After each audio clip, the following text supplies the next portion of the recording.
This show is brought to you in part by Bogart Extractors, an industry leader revolutionizing hydrocarbon extraction. Licensed facilities can rest assured that Bogart's certified systems meet all industry standards. They are peer-reviewed by a third-party engineer to ensure your facility and its employees can operate safely. And each stainless steel unit is built and tested right here in the USA. Bogart's functional extractors boast a faster and more cost-effective process with features like hydrocarbon falling films to supercharge evaporation rates, heavy-duty explosion-proof pumps for flammable liquid or vapor, industrial chillers capable of maintaining large tanks of solvent at temperatures well below negative 60 degrees Celsius. And Bogart offers extensive tech support and consultation services. So whether you need to set up an extraction lab from scratch or simply need some replacement gaskets, Bogart is a phone call away at 855-553-3887 or visit bogart.com. That's BHOGART.com. Welcome. You're listening to Casually Baked, the podcast, home base for the canna curious. Thanks for tuning in. It's high time. We had a high time together. Yes, it's high time. We had a high time. Welcome back to another episode of Casually Baked, the podcast. I'm Jo, your host and Cannabis Lifestyle Guide. As someone interested in cannabis for wellness, I've been very intrigued about growing my own plants at home. You know, there's really no way to procure enough leaves for juicing or really making smoothies. You're not going to get much juice out of a cannabis leaf, but it's packed with so many nutrients. There's really no way of getting the benefits if you're not growing yourself. And I don't know what I'm doing. So I called my friend Keith. We met up at Harvest on Geary. That's one of my favorite dispensaries in the city. If you're also curious about growing, you're going to love this episode. This is my favorite little place to smoke and work. I call it the We Work building for ganjapreneurs. This lounge is fucking posh. It is. It's pretty nice. So Chandeliers. You're going to hear quite a bit of a road noise, if you will. Forgive us and just focus on mine and Keith's voice. Is this cached? No. Okay. I brought some too. I brought some sour tangy. I was running low, so I re-upped on some XJ13. Nice and sci-fi. Ooh, smells good. I appreciate smoking this while working. Mm-hmm. And now it's cached. A woman named Elaine Ingham is a really great resource on this organic revolution, and people are learning more and more about the relationship between the plants and the living creatures in the soil. The microorganisms. They don't live without each other. Right. You know? There's that symbiotic relationship happening in the soil. Send chemical signals to each other and communicate, and the plant uses photosynthesis to fix carbon and make sugar and feeds it to the bacteria and fungus in the soil. And the bacteria and the fungus in the soil fix nitrogen and metabolize phosphates and all the other stuff that the plant needs. Okay, so you telling me all of this means that you are qualified to teach me how to create my own little DIY garden. Yeah, definitely. I mean, you're qualified to teach yourself. All this information is available on the internet, on YouTube. There are some really incredible people who have figured all this out for us and posted really clear, concise instructions on the internet. What I was hoping you could help me do today is to go over just some really basic, these are the must-haves if you want to grow a couple of plants at home. And say you don't have the space. A lot of people in San Francisco don't have backyards. So if somebody did want to have a small grow indoors, what cost are we looking at? Like how much space do you need? All that fun stuff. Yeah, so the first thing you're going to want to do is pick your light. And that's going to be based on your space. I would say for a personal garden, 2 feet by 2 feet is going to be a nice minimum, a nice starting point. And if you want to go a little bit bigger, if you like to smoke a lot of ganj, 3 foot by 3 foot is definitely going to rock for a beginner. So in a 2 by 2 foot space, how many plants are we saying will go in that space? Maybe 4. And 6 is the max. 6 is the legal max. So 4 sounds good for me. 4, so okay. Let's say 4. Yeah, let's say 4 in a 2 by 2 and 6 in a 3 by 3 would be a really good way to start.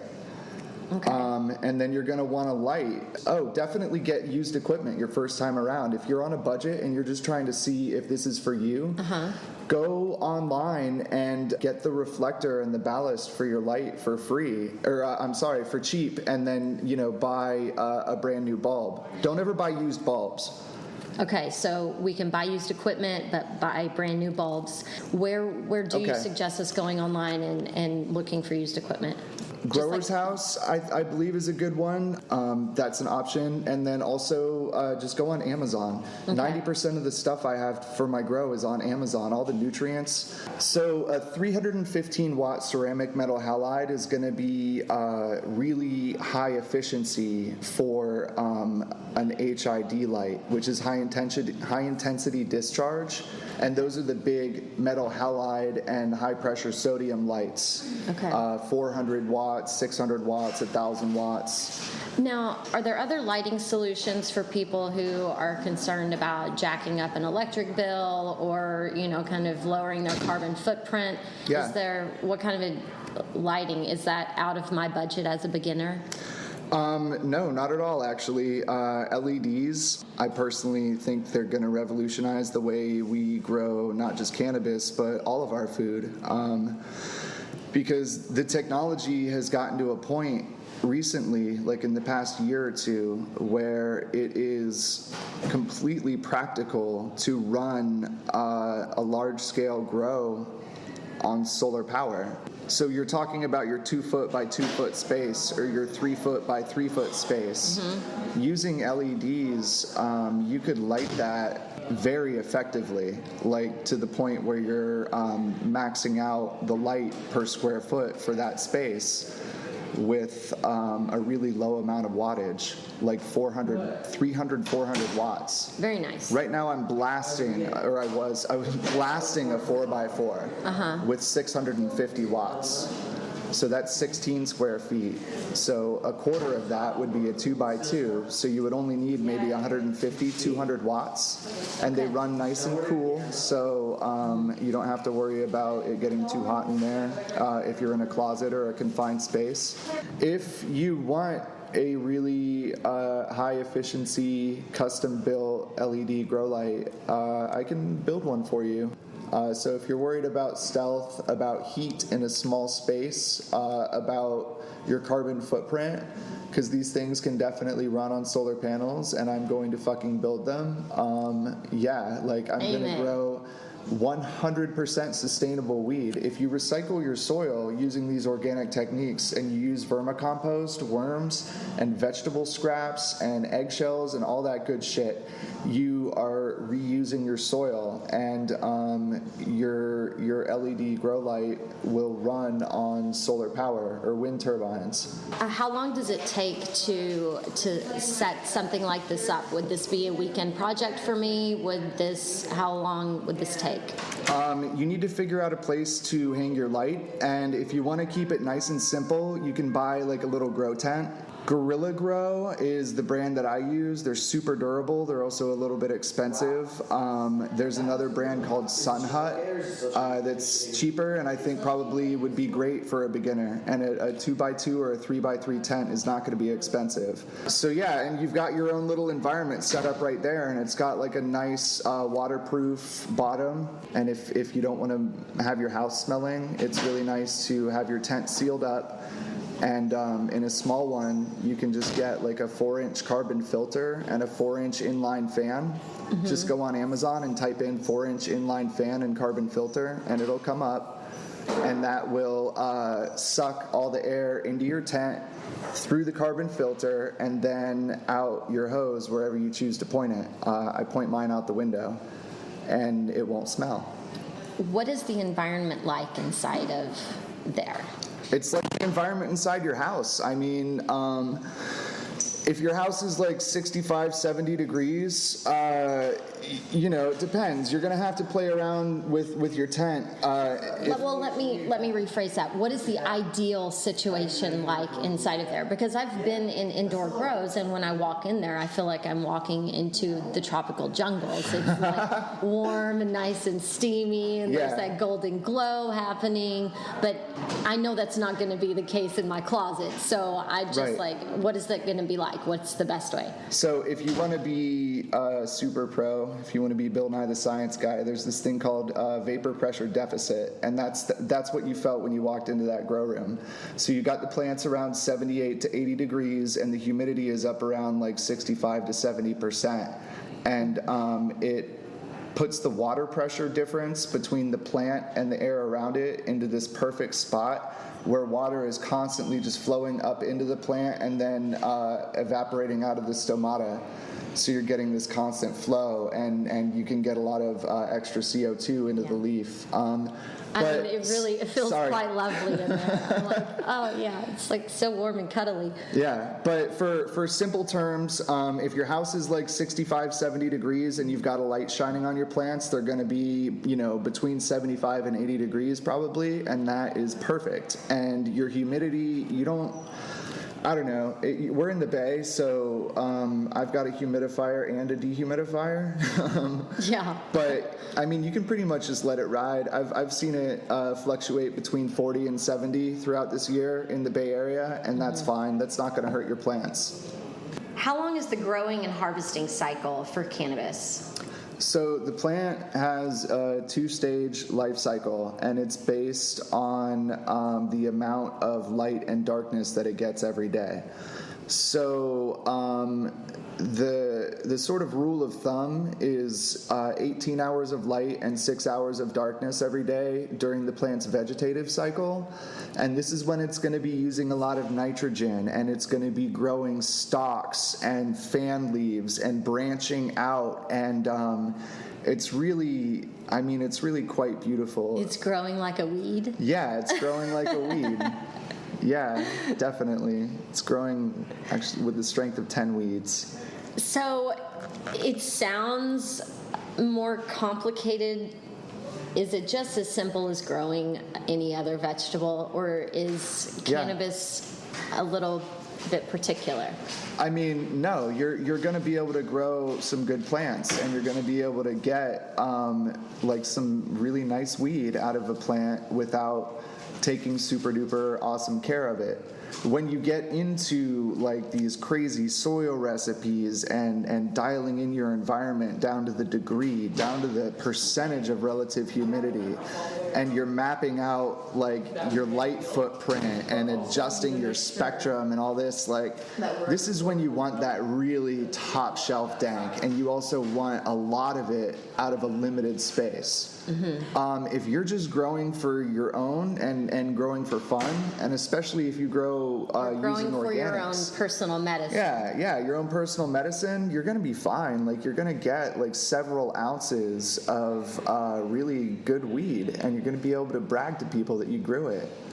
Several ounces, and we've got 4 plants in our 2x2 space, so we'll have 8 to 10 ounces of weed. Well, you can totally get 1 ounce per plant with just really simple, almost no effort whatsoever. Okay. You buy some pots and plant them, and you give them water every couple days, and you give them some fertilizer when they start to look like they're hungry. So minimal love, you're going to get about 4 ounces. Yeah. You're loving the shit out of these things, 8 to 10 ounces maybe. Yeah, something like that. Yeah. Okay. There's a lot of metrics that go into it, but that's definitely a fair ballpark estimate. Okay. We've talked about all of this stuff, but first things first, seeds or starters. If I've never done this before, where do I go, and what do I need to do?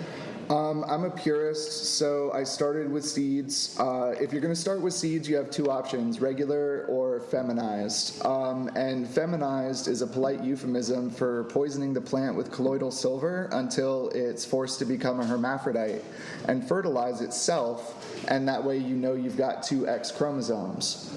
And that's a feminized seed. So, I mean, if you're going to do it for one crop and you just want to start it off nice and easy, get a 6-pack of Fems, and you know you won't have to throw away half your plants in a month or two.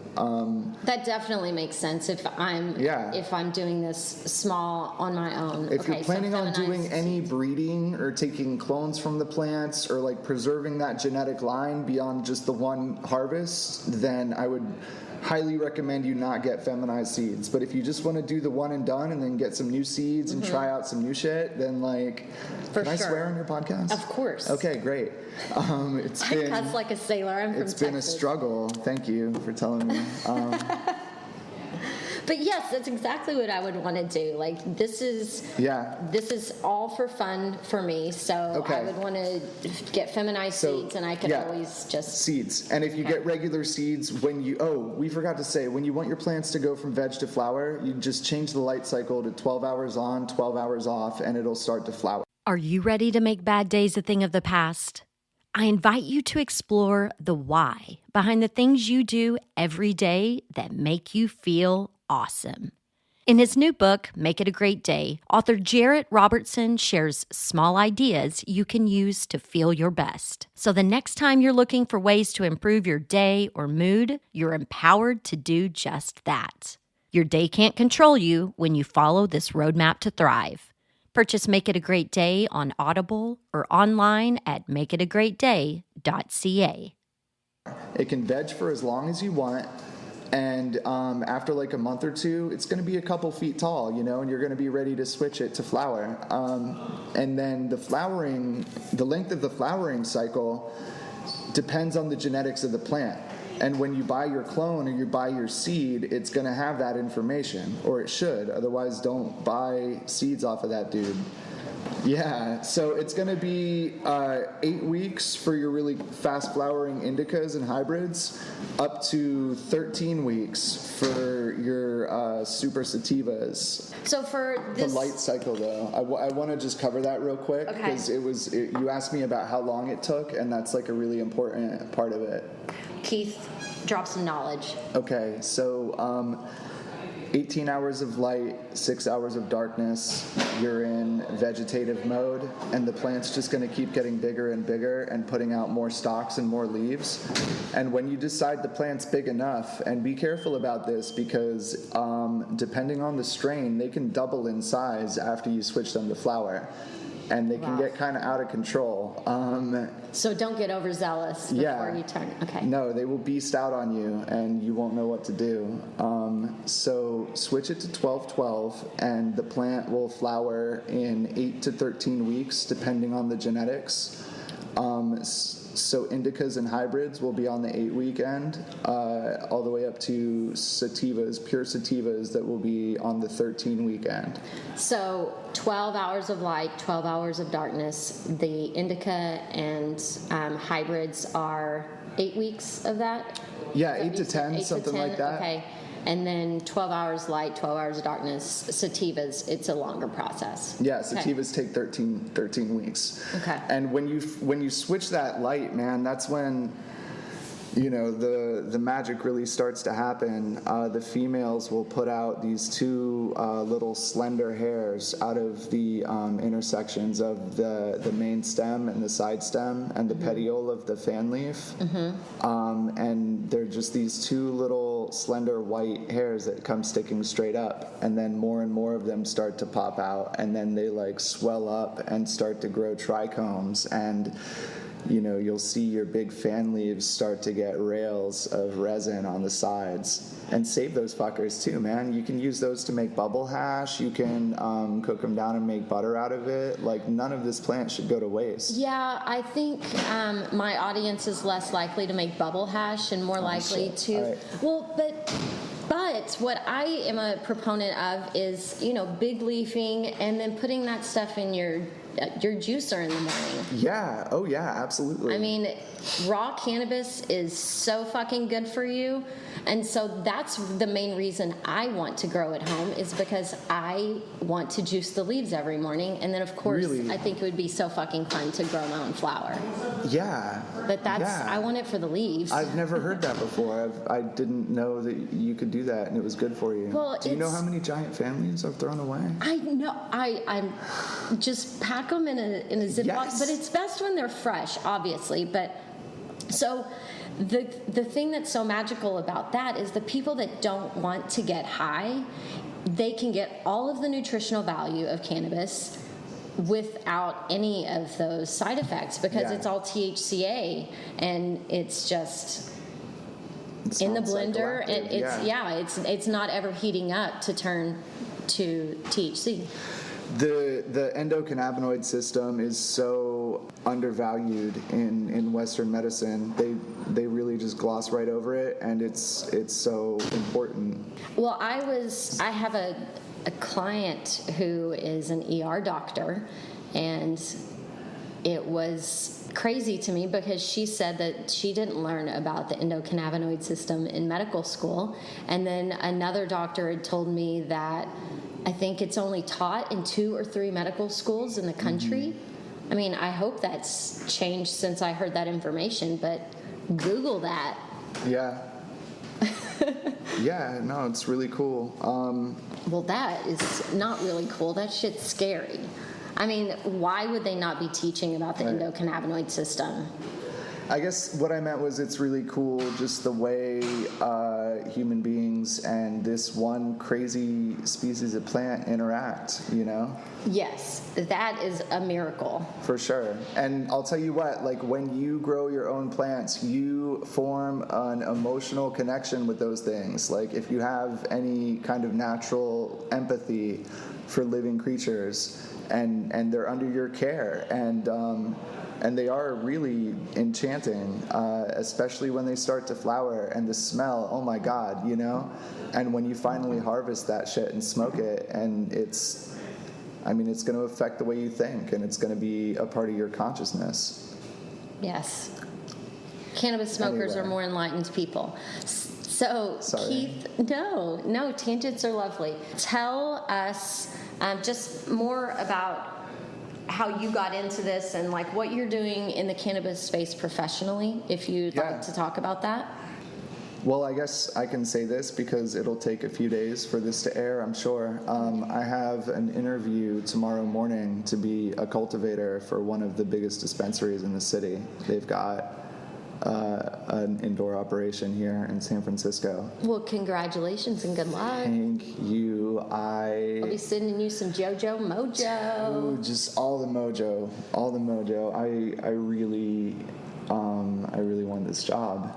Well, I want you to have this job. Thank then. you. I've got this fantasy where I walk into the warehouse for the first time and the whole staff bursts into like a choreographed song, and it's like Willy Wonka. Because the Girl Scout cookies taste like Girl Scout cookies, the blueberry kush tastes like blueberries. Yeah. Like the snozberries taste like snozberries. Whenever I quit my corporate job back in 2012, I was just like, I just want to get paid to be myself. I just want somebody to give Thank me you. money because Right. I am Joanna motherfucking Nudie. And so, And there's value in that. well, I think if everyone could just get paid to be themselves, we probably wouldn't be We gotta fighting over hustle. nuclear wars. You gotta hustle. But I don't know. I feel like I'm finally getting to do that. So Well, yeah, I hope, you're and it writing sounds like you're articles about to get to yeah. do that too. No, definitely. Like you just got to be a doer, I think, and that will just get the ball rolling, and you'll find yourself someplace good. So I mean, writing articles and doing your podcast and like, doing it professionally and taking pride in it, people will notice. Somebody took a look at my resume, and I feel really confident that I'm going to get this job. Well, good. I love it. And I love that you're my pro gardener. Not even close. Hey, compared to me, I mean, my sister bought me this cute ivy. I'd just gotten a job with CBS Radio, and it was these little heart leaves. And I was like, sister, you know I'm terrible with plants. And she's like, Joanna, it's an ivy. Nobody kills ivies. And I killed it. Killed it? I killed it. So for the non-green thumb, here's your secret. Here's where you go for your dirt. A website called Build a Soil. I have personally not used their soil mixes. I have used their earthworm castings, and they worked great. So you can go on Build a Soil and order your soil pre-mixed, really baller, composted, organic soil, no synthetic nutrients. You're going to get really clean, really great flavor out of your bud. And you can also buy pre-mixed top dressing and organic fertilizer there too. I highly recommend getting some earthworm castings and mixing them in about a gallon of earthworm castings per like 5 gallons of soil. I have to stop you right there for a second because this cracks Earthworm me up. shit? No, well, I'm like, oh yes, so I get to buy this soil, and then you're like, oh, and get this, and I'm like, oh my god, I'm out. Yeah. Like, I don't think I can do all of those things. So if You don't I have just, to. Sorry. Okay, no. You can just get the soil Okay. and you'll be cool. Okay. You that's do what- need some that's what- fertilizer though. So get like a top dress mix, and Okay. like after the first couple of weeks, you know, every week, like take like a couple of teaspoons of that top dressing mix and sprinkle it around on top of your soil. Okay. And then when you water, it'll get watered in. Okay, so what I want you to do for me, because it's all about me, right? Just short, simple, like One step. my sister Yeah. would do all of the steps. Yeah. She would do all of the steps you said. Me, I would do the minimum steps. Okay, so minimum steps. Buy yourself some potting soil. There are garden stores all around the city, or you can go on Amazon and get a bag of Fox Farms Ocean Forest. You can't go wrong. It's an organic soil. Also Black Gold organic. I've started with that and gotten good results. So you've got your organic soil. You're going to want to put it in 1 gallon pots, and you're going to want to get some kind of fertilizer. Any kind of all-purpose fertilizer will do. Is there some organic stuff that you would recommend as far as the fertilizer is concerned? I can't claim to be super educated on it, but That's okay. they have an OMRI label. It's like an organic certification that I blindly trust. Okay. So yeah, soil, fertilizer, water. Yes. You're going to want water.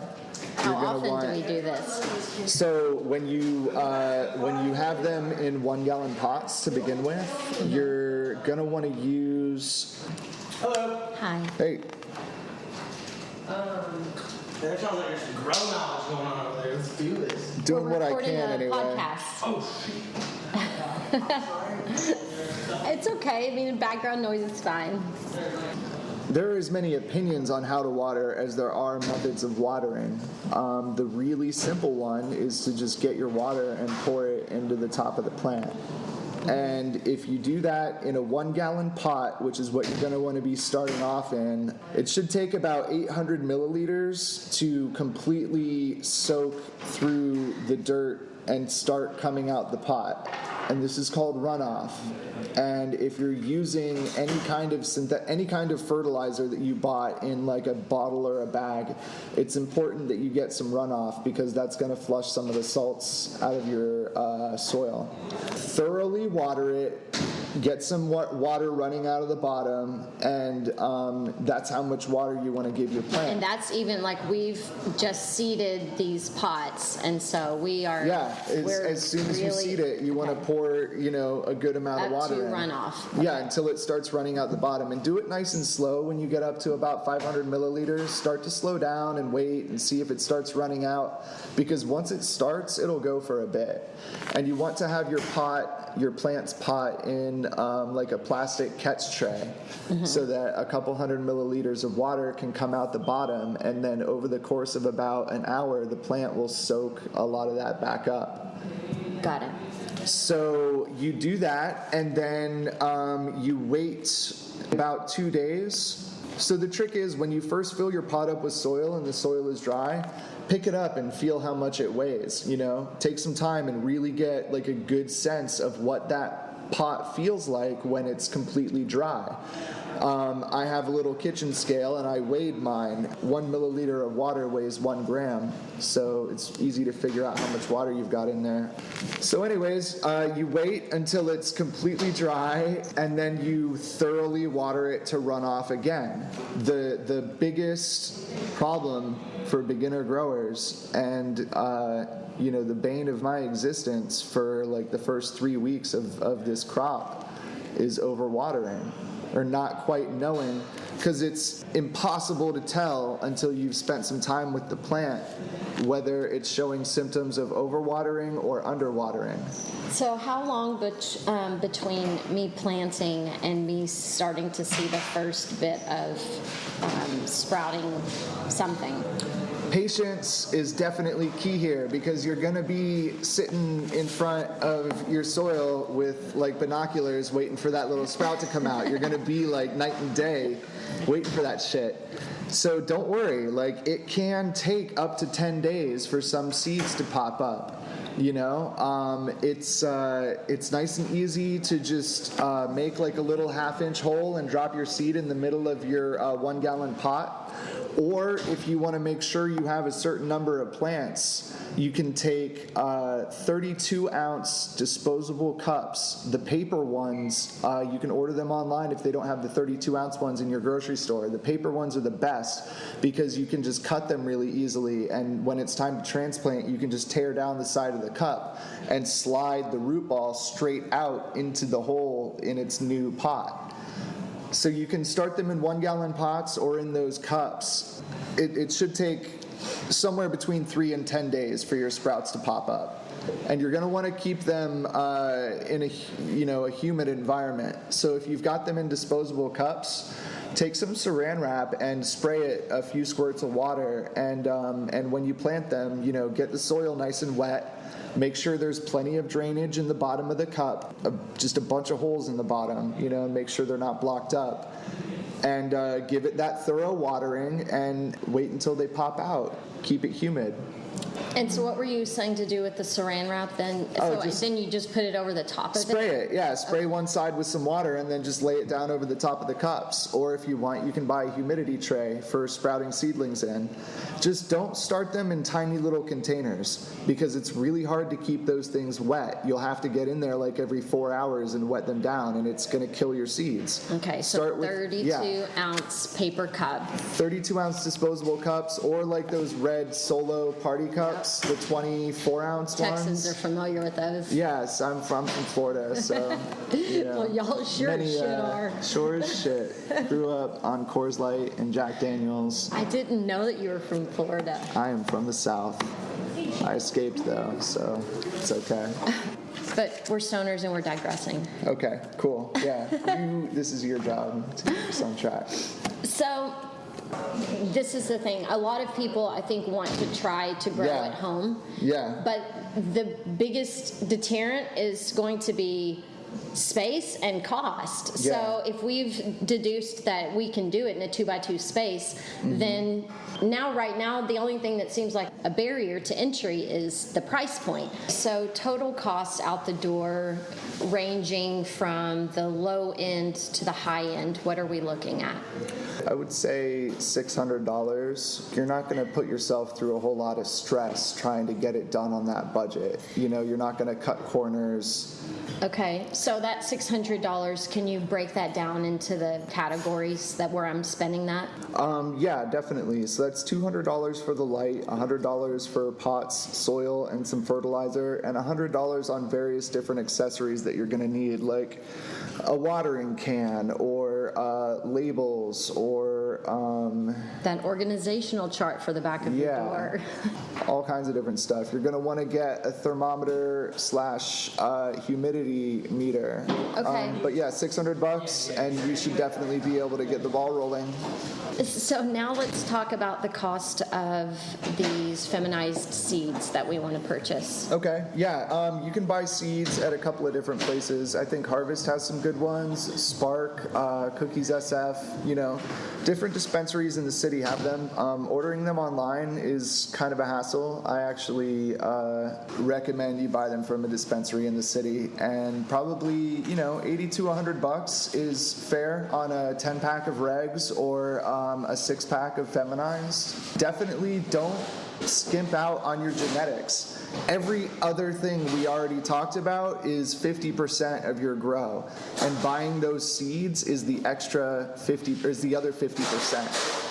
So spend that extra $20 to $50 or whatever on your seeds, because that's the absolute last thing you want to cheap out on. It's like that rule my dad told me when I was a kid. Don't buy cheap toilet paper or generic cheese. Just you go for the good stuff. That's good advice. When I first moved to California, it was because it was the closest thing to Italy I could find in the United States. Mm-hmm. So I got here, and then I had to figure out what I was going to do for work.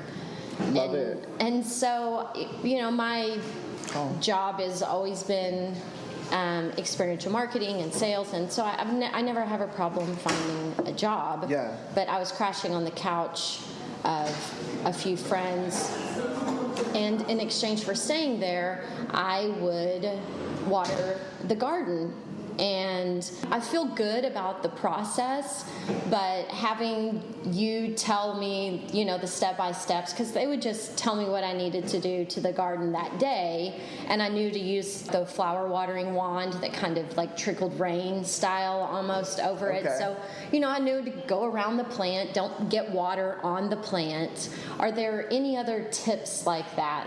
You want your light to be at least like a foot or two above the tops of the plants. So as they get taller, make sure you're raising that light. Otherwise, the tops of your plants are going to start to burn. Good tip. You should get in there every day, and if your plants are tucked away into like a narrow space and you can't get back in there, just slide them out. Avoid picking them up and setting them down, and when you set them down, do it really gently. Otherwise, the soil will get compacted. But just once a day, have like a set time a day where you go in there and pull the plants out and look at them and lift them up and set them down very gently to see how much the pots weigh, and if they need water them, and just have like a little chart and just write down real quick when you watered them and how much, and then you don't even have to remember or think about it. You just come back in the next day at that set time and do your routine and look at the chart. Now that the plant is growing, it's getting bigger, it's growing faster and faster, the magic's happening. Like, what is the maintenance? A really simple practice that I highly recommend is called topping. And it's really scary because when your plant, and it took me, like, somebody really had to explain it to me before I would do this, and then suddenly I realized how great it was. So the plant naturally is going to grow one main stalk. Mm-hmm. And if you take that growing tip of your one main stalk and cut it off, mm-hmm. even though it's terrifying to do it, mm-hmm. There are auxins and cytokinins that control the growth of the plant, and they respond to gravity and light levels. And if you cut off that main stem, the growth hormones are going to get evenly redistributed into the side stems. So each of those 4 side stems that you leave are going to turn into a main stem. So if you wait a couple weeks until the plant has put out like 4 or 5 of these side branches, and then cut off like the top 2, So you're going to leave yourself 4. I think 4 is a good number. Some people will do 2, some will do 6. But I think 4 side branches is a good number. And they will start to beef out. And, you'll have a plant with 4 main branches that are all just a little bit smaller than the one would have been. And so does that mean that we'll have more flower production? Definitely. And you're also going to want to go through, after maybe like a couple of months, when you switch into flower, you're going to want to go through and cut off any of like the little spindly, weak branches down at the bottom, any leaves or nodes that are completely covered up by higher growth. Go ahead and just strip those off and get yourself a nice sharp pair of scissors and cut those branches off. All right, good deal. And here's one highly responsible tip before you grow. Make sure to check your local city ordinances to know what the rules are in your neighborhood. 2 green thumbs up to my friend Keith and 1 Texas-sized thank you for all of the grow knowledge. I am looking forward to putting together my plan for my own DIY indoor grow. If any of you have particular questions for Keith that maybe I didn't cover, because you don't know what you don't know, Keith can be reached at sustainabis@gmail.com. That's sustain, ABIS, @gmail.com. And if you love pretty pictures of beautiful plants, you can find him on Instagram under that same name. As always, if you're kinda curious, I'm here to help. Send me your cannabis-related questions, and maybe they'll show up on the next episode of Casually Baked, the podcast. Email me at ask@casuallybaked.com. And if you'd like to connect with me on social, @casuallybaked on all of your favorite platforms. Casually Baked, the podcast was created, recorded, produced, edited by the team of Just Joe. Our theme music is by my handsome and fabulous friend Seth Walker. If you aren't familiar with his music, check out his latest album, Gotta Get Back, wherever you are buying your music these days. I know he didn't create High Time for me, but it sure as shit sounds like he did, right? I hope you'll tune in next time. Thanks for hanging out.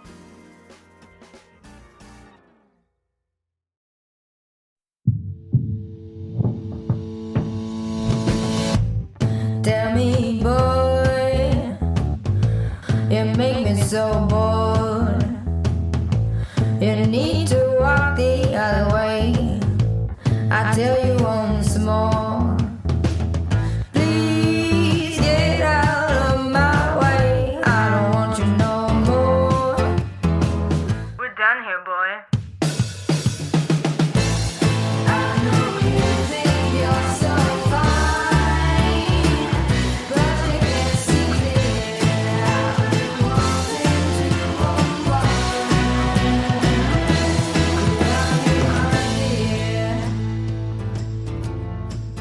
Hi, my name is Kira Reed, and I'd like to invite you to be inspired by the women who are leading in the cannabis industry.